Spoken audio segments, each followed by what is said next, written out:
দলের কোনো গুপ্ত রাজনীতি নেই। তাদের গুপ্ত রাজনীতি রয়েছে, তারা প্রকাশ্যে মত কালচারের সাথে জড়িত। ধর্মের নামে বিভেদ তৈরি করা হয়।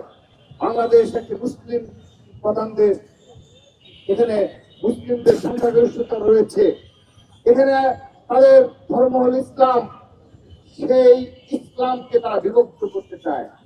তারা আজকে ইসলামের নাম করে প্রতিটি পরিবারের নিকট গিয়ে অপপ্রচার চালায় যে কেউ মুসলিম কেউ মুসলিম না, তারা সার্টিফিকেট দেয়, তারা ভালো মুসলিম আর কেউ ভালো মুসলিম না।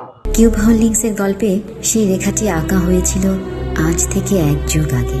নকশাই আমাদের ভাষা। Cube holdings limited.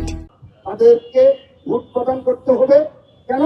কারণ তারা ভালো মুসলিম, ভালো ইসলাম কায়েম করতে চায়, এবং বাকি যে 40%, 50%, 60% ইসলাম ধর্ম অনুসারী তারা ভালো মুসলিম না, তারা বেহেশতে যাবে কিনা তারা শুধু সন্দেহ পোষণ করে। অর্থাৎ এভাবেই পুরো মুসলিম বিশ্বে আজকে বিভেদ তৈরি হয়েছে। এভাবে ইসলামকে কেন্দ্র করে যেখানে রাজনীতি হয়েছে সেখানে মুসলিমরা বিভক্ত হয়েছে।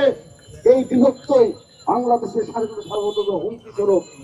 আমরা তাদেরকে স্পষ্টভাবে বলে দিতে চাই, বিএনপি একটি গণতান্ত্রিক রাজনৈতিক দল এবং তার সহযোগী সংগঠন হিসাবে ছাত্র দল গণতান্ত্রিক মানসিকতা পোষণ করে বিদায় কোনো মব কালচারের বিরুদ্ধে সরাসরি প্রতিহত করেনি। কারণ আমরা যদি প্রতিহত করে অনেক ক্যাম্পাসে কেউ থাকতে পারবে না। যদি তাদের মতো করে মব কালচার প্রতিহত করতাম, তাদের যে অপরাজনীতি তা আমরা নিজ হাতে প্রতিহত করতাম, একটি ক্যাম্পাস স্থিতিশীল থাকতো না। আমরা সেজন্য ধৈর্য সহনশীলতা পরিচয় দিয়েছি। আমরা ছাত্র সমাজের নিকট অনেক সময় আমাদের অপদস্থ করা হয়েছে মিথ্যা প্রপাগান্ডার মাধ্যমে। এই সকল ছাত্র সংসদ নির্বাচনে তাদেরকে বায়াস করা হয়েছে। স্টিল নাও সেই প্রচেষ্টা অব্যাহত রয়েছে। তো যে বিষয়টি বলছিলাম, ধর্মের নামে এ ধরনের বিভেদ তৈরি করে তারা নিশ্চয়ই বাংলাদেশের কখনো ভালো চায় না। বিএনপি ভারপ্রাপ্ত চেয়ারম্যান জনাব তারেক রহমান, তিনি আজ থেকে প্রায় 2.5-3 বছর আগে 31 দফা প্রণয়ন করেছেন।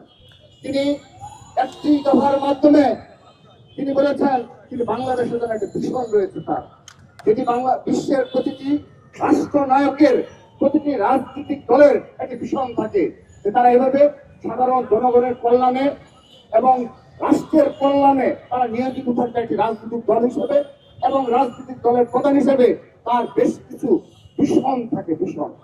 সেগুলো স্বাভাবিকভাবে তিনি তার সেই ভীষণ প্রকাশ করেছেন। পরবর্তীতে যেহেতু নির্বাচন অতি সন্নিকটে, তিনি স্পষ্টভাবে তিনি শিক্ষাক্ষেত্রে কি ভূমিকা পালন করবেন তার একটি ভীষণ তিনি প্রদান করেছেন।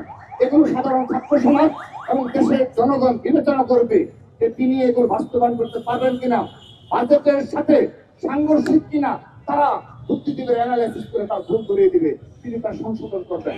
ঠিক একইভাবে সকল সেক্টরে কৃষক, শ্রমিক সহ অপরাপর যে শ্রেণীর পেশার তারা রয়েছে, সকল সেক্টরের, বিশেষ করে নারীরা, তাদের সবগুলো সেক্টরে তিনি তার ভীষণ উপস্থাপন করেছেন। পর্যন্ত তাদের কোনো ভীষণ নেই, তাদের একটি মাত্র ভীষণ ইসলামের মাধ্যমে মুসলিমদের বিভক্তি তৈরি করা।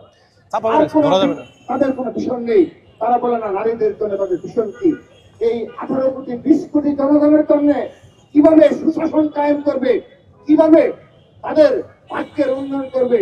যারা নিম্ন আয়ের জনগণ রয়েছে, সাধারণ জনগণ রয়েছে, তাদের জন্য তাদের ভীষণ কি এ বিষয়ে তাদের স্পষ্টভাবে আজ অবধি বলতে পারে না। এ ধরনের বিভক্তিমূলক রাজনীতি যে খুনি হাসিনা যেভাবে এই রাষ্ট্রকে বাংলাদেশের স্বাধীনতা সার্বভৌমত্ব ধ্বংসের ধারপাতে নিয়ে গিয়েছিল, আজ ঠিক একইভাবে এ ধরনের কুপ্রভাব প্রতিষ্ঠার মাধ্যমে আবারও আমরা মনে করছি এই বাংলাদেশের স্বাধীনতা সার্বভৌমত্ব হুমকি স্বরূপ কার্যকলাপে লিপ্ত রয়েছে। আমরা তাদেরকে আহ্বান জানাচ্ছি, আপনারা অপরাজনীতিতে ফিরে আসুন।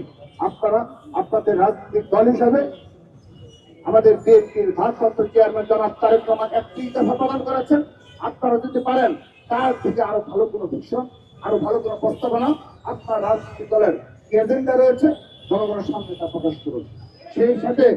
সেই সাথে আরেকটি বিষয় বলছি, আপনারা এই চলমান সময়ে উসমান হাদি যখন মৃত্যুর সাথে পাঞ্জা লড়ছে, যখন আমরা কায়মনোবাকে দোয়া করছি, আমরা প্রতিবাদ জানাচ্ছি, ঠিক সেই সময় ঘোলা পানিতে একটি বিশেষ গোষ্ঠী মাছ শিকারের প্রচেষ্টায় লিপ্ত ছিল।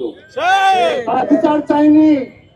তারা, আমি স্পষ্টভাবে বলছি, এই ডাকসুর কিছু নেতৃবৃন্দ, এই রাকসুর কিছু নেতৃবৃন্দ, এমনকি দেখা গেল যে জাহাঙ্গীরনগর বিশ্ববিদ্যালয়ের ছাত্র শিবিরের নেতৃবৃন্দ, চট্টগ্রাম বিশ্ববিদ্যালয়ের ছাত্র শিবিরের নেতৃবৃন্দ, তারা প্রতিটি দিন এক একজন প্ল্যান ওয়াইজ তারা প্রপাগান্ডা ছড়িয়েছে। সর্বশেষ গতকাল উসমান হাদি, শহীদ উসমান হাদির কবর নিয়ে তারা এখানে প্রপাগান্ডা চালালো। এদের কি ধরনের বিচার হওয়া উচিত, এগুলো ইনশাআল্লাহ বাংলাদেশে একদিন হবে ইনশাআল্লাহ।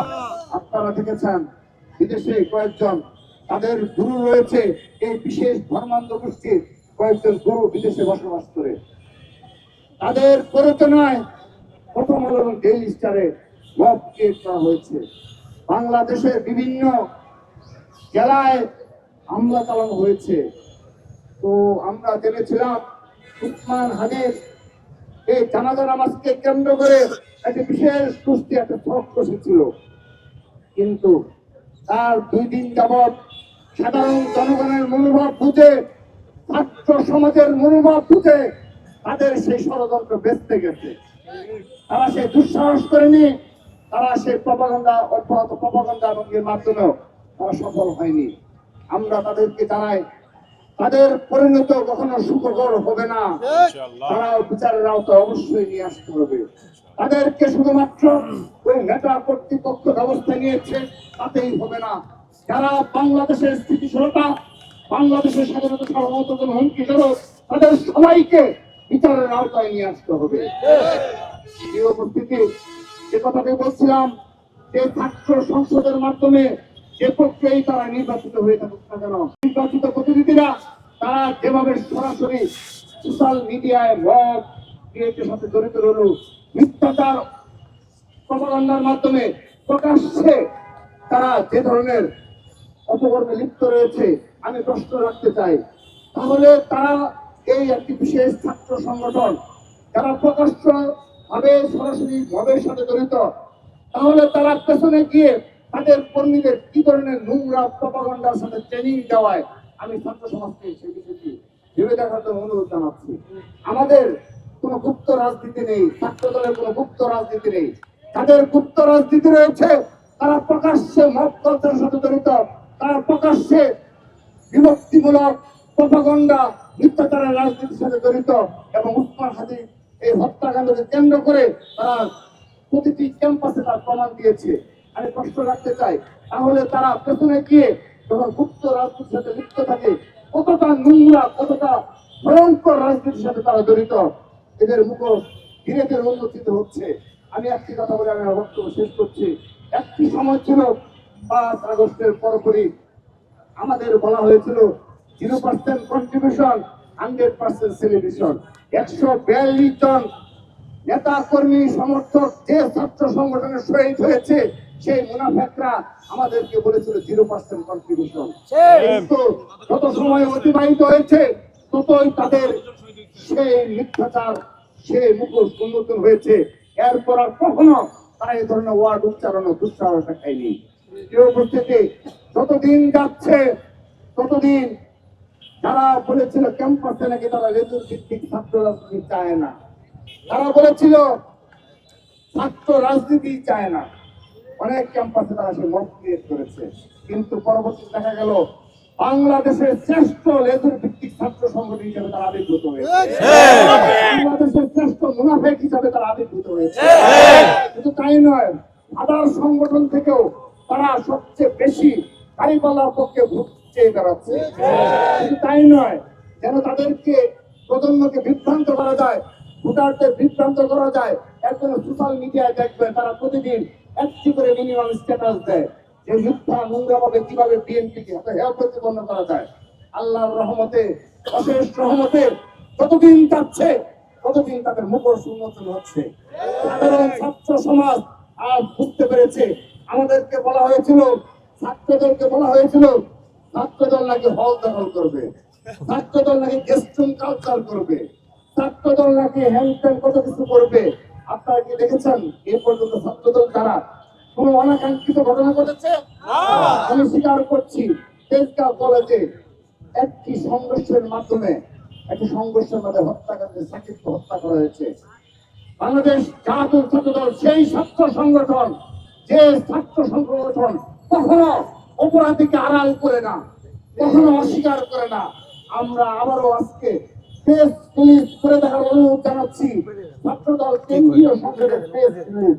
আমরা প্রেস রিলিজের মাধ্যমে প্রশাসনকে অনুরোধ জানিয়েছি যে বা যারা এর সাথে জড়িত থাকুক আপনাদের ব্যবস্থা নিতে হবে।